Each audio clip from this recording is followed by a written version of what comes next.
दोस्तों, हमारे दिल वालों की दिल्ली में खान मार्केट नाम से एक जगह है जहाँ पे ग्राउंड फ्लोर का एक काफी बड़ा एरिया है जो कि 2000 स्क्वायर फुट का एरिया है और वहाँ कोई कस्टमर्स आते आते नहीं है। लेकिन फिर भी वहाँ अंदर ग्रोसरी के बड़े बड़े डब्बे लगे हुए हैं, बड़े बड़े सेक्शंस हैं और उस स्पेस का मंथली रेंट पता है कितना है? 14 लाख रुपए, 14 लाख रुपीज। तो सवाल ये है, कोई भी कंपनी इतना पैसा आखिर दे क्यों रही है एक ऐसी जगह के लिए जहाँ कोई कस्टमर ही नहीं आते हैं?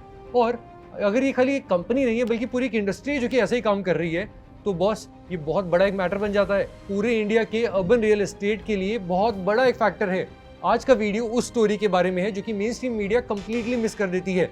हर कोई 10 मिनट की डिलीवरी की कन्वीनियंस पे फोकस करता है, लेकिन वो जमीन पे जो जंग चल रही है प्रॉपर्टी के लिए, नेबरहुड्स के लिए, वो कहीं पे भी बातचीत नहीं हो रही है। आज हम वो बातचीत शुरू कर रहे हैं और इस बातचीत की शुरुआत में ही मैं कुछ ऐसा बोलूंगा जो कि थोड़ा सा काउंटर इंट्यूटिव लग सकता है आपको। इन कंपनीज के लिए रेंट सिर्फ एक ऑपरेटिंग कॉस्ट नहीं है, वो उनका मार्केटिंग स्पेंड की तरह है। मुझे टाइम लगा है समझने में, लेकिन जब ये क्लिक हुआ तो इस पूरी इंडस्ट्री का लॉजिक एक सेकंड में क्लियर हो गया था। तो चलो पहले ये समझते हैं कि आखिर डार्क स्टोर एग्जैक्टली होते क्या हैं, असल में क्या होते हैं। वो नहीं कि जो आप इतने टाइम से सुनते आ रहे हो। देखो, डार्क स्टोर एक ऐसी फैसिलिटी है जो कि दिखती तो कमर्शियल स्पेस की तरह है, लेकिन जिसमें पब्लिक कभी भी नहीं आती है। अंदर सिर्फ पिकर्स काम करते हैं जो कि ऑनलाइन ऑर्डर्स को रिसीव करते हैं, आइटम्स को ढूंढते हैं, उसे पैक करते हैं, डिलीवरी राइडर्स को हैंडओवर करते हैं और सब कुछ एक स्पेसिफिक 2 से 3 किलोमीटर के रेडियस के अंदर अंदर काम करता है। इसलिए ये 10 मिनट में डिलीवर करते हैं। इतना सा टोटल इकोसिस्टम है। यही वो कांस्टेंट है जो कि पूरी की पूरी स्टोरी के विलन भी लेकिन बन जाता है। 10 मिनट की डिलीवरी का ये जो वादा होता है, उसका मतलब ये होता है कि बॉस हर 2 से 3 किलोमीटर पे आपको एक डार्क स्टोर बनाना पड़ेगा। हर डेंस रेजिडेंशियल पॉकेट में, हर कॉर्पोरेट हब में और हर एक कॉलोनी में। पूरी दिल्ली, पूरा गुड़गांव, पूरा नोएडा, हर जगह, मेरे फरीदाबाद में भी।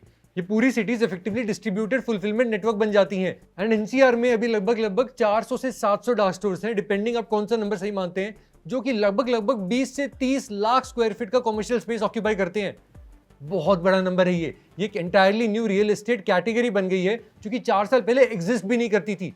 अंदर टेक्नोलॉजी तो बहुत सोफिस्टिकेटेड रहती है, जैसे कि एआई पावर डिमांड फोरकास्टिंग करती है कि बॉस कौन सा प्रोडक्ट कहाँ रखा जाए, कितनी क्वांटिटी में रखा जाए, हर एरिया की स्पेसिफिक डिमांड के हिसाब से। यूनिवर्सिटी के पास वाला dark store automatically late night snacks और रेडी टू ईट मील्स पे हेवी हो जाता है। On the other hand, corporate hubs के पास वाले जो डार्क स्टोर्स हैं, वो ऑटोमेटिकली फ्रेश प्रोड्यूस और प्रीमियम जूसेस को प्रायोरिटाइज करता है। ये सब बिना किसी भी ह्यूमन डिसीजन के हो रहा है। एल्गोरिथम्स सब कुछ मैनेज कर रहे हैं और एल्गोरिथम्स के पीछे ह्यूमंस बैठे हैं। लेकिन ये सारा टेक्नोलॉजी सिर्फ और सिर्फ एक कंडीशन पे काम करता है, सही लोकेशन।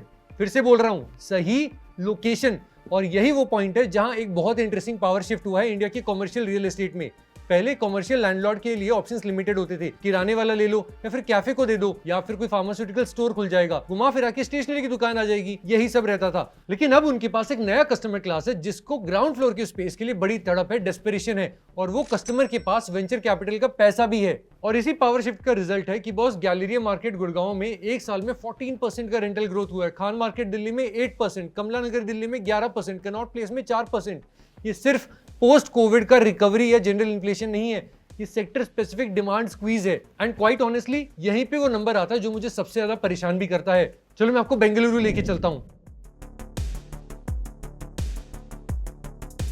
वहां पे फ्रेजर टाउन नाम से एक जगह है जहां पे रिसेंट में ब्लिंकिट ने एक डील करी। स्पेस था 1800 स्क्वायर फीट, यानी 1800 स्क्वायर फीट ओनली। वहां के प्रिवेलिंग मार्केट रेट थे 45 से 50 rupees per square foot per month. लेकिन ब्लिंकिट ने डील क्लोज करी 60 रुपीज पर स्क्वायर फुट पे, 40% अबव द मार्केट रेट। क्यों? आखिर क्यों? क्योंकि ब्लिंकिट के लिए वो एक्स्ट्रा रेंट सिर्फ ऑपरेशनल कॉस्ट नहीं है, वो उनके कस्टमर एक्विजिशन का एक कॉस्ट है, वो कॉम्पिटिटर को लॉकआउट करने का एक कॉस्ट है। अगर ये सेम स्पेस जेप्टो या स्विगी इंस्टामार्ट ने ले ली या बिग बास्केट वालों ने ले ली, तो पूरी 2 से 3 किलोमीटर का रेडियस कस्टमर ब्लिंकिट छीन सकता है, पोटेंशियली एटलीस्ट। तो 40% प्रीमियम देना उनके लिए एक स्पेसिफिक नेबरहुड के लिए ये परमानेंट कंट्रोल हासिल करने का एक बेट है।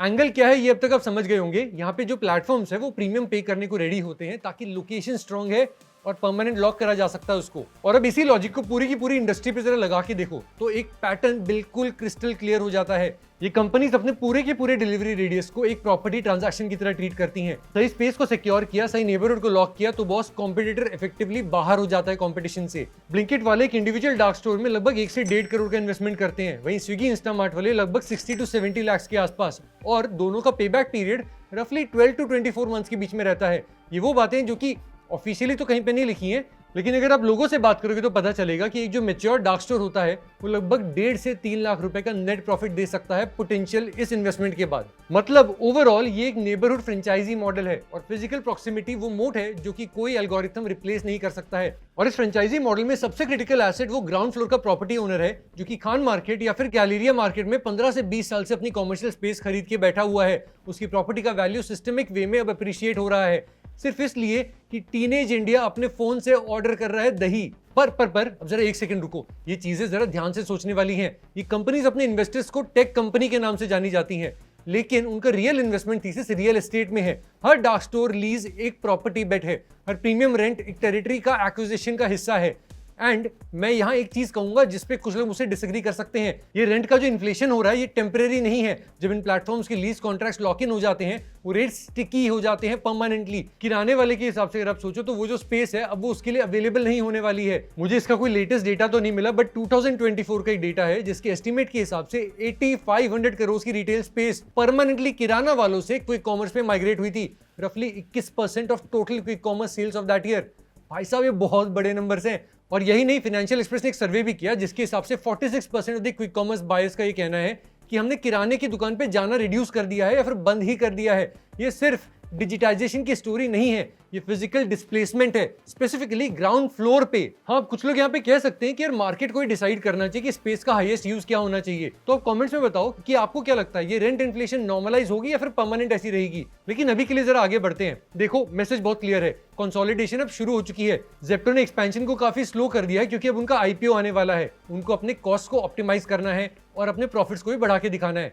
सिमिलरली अगर आप स्विगी इंस्टामार्ट की बात करें, उन्होंने भी लेटेस्ट क्वार्टर के अंदर अपने नए स्टोर के एडिशंस बहुत ज्यादा कम कर दिए हैं। रैशनलाइजेशन का साइन बिल्कुल क्लियरली आ रहा है।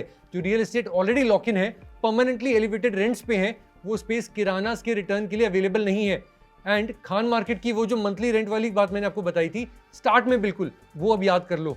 वो नंबर डिफरेंटली दिखता होगा अब आपको। वो डिलीवरी फी नहीं है, वो जो कॉस्ट है ना वो नेबरहुड के परमानेंट प्रेजेंस का एक कॉस्ट है। क्विक कॉमर्स कंपनीज कोई एप्स नहीं है जो कि डिलीवरी करते हैं, बल्कि वो रियल एस्टेट प्लेयर्स है जो कि एप्स का यूज करते हैं अपनी टेरिटरी एक्विजिशन स्ट्रैटेजी को एग्जीक्यूट करने के लिए। और इस पूरे गेम में क्लियरली सिर्फ 2 लोग जीत रहे हैं, वो प्लेटफॉर्म जिनके पास वेंचर कैपिटल है या फिर बहुत सारे इन्वेस्टर मनी है, और वो लैंडलॉर्ड जिनके पास सही लोकेशन पे ग्राउंड फ्लोर वाली वो प्रॉपर्टी है। किराने वाले, ट्रेडिशनल टेनेंट्स और अल्टीमेटली जो कंज्यूमर्स हैं, ये सब तो सिस्टम में वेरिएबल कॉस्ट हैं या फिर बेसिकली वेरिएबल्स ही हैं।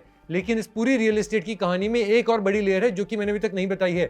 इस पूरी इंफ्रास्ट्रक्चर के बिल्ड होने के बाद भी ये कंपनीज ग्रोसरीज पे कंसिस्टेंटली पैसे नहीं कमाती हैं। तो एक्चुअल में पैसे कमाते कैसे हैं, वो जवाब आपको इसके बाद वाले वीडियो में मिलेगा जो कि मैं बहुत जल्द लेके आ रहा हूँ। तो सब्सक्राइब का बटन जरूर दबा देना। वो देखोगे जब वीडियो, आपको पता चलेगा कि बस ब्लिंकिट और जेप्टो को तो मैं परमानेंटली अब अलग नजर से ही देखूंगा, क्योंकि वो दोनों बिल्कुल अलग गेम खेल रहे हैं। इसी के साथ दोस्तों, आप देख रहे हैं ग्रो एज और मैं हूं जयंत मुंद्रा। जल्द मिलते हैं अगली वाली वीडियो में।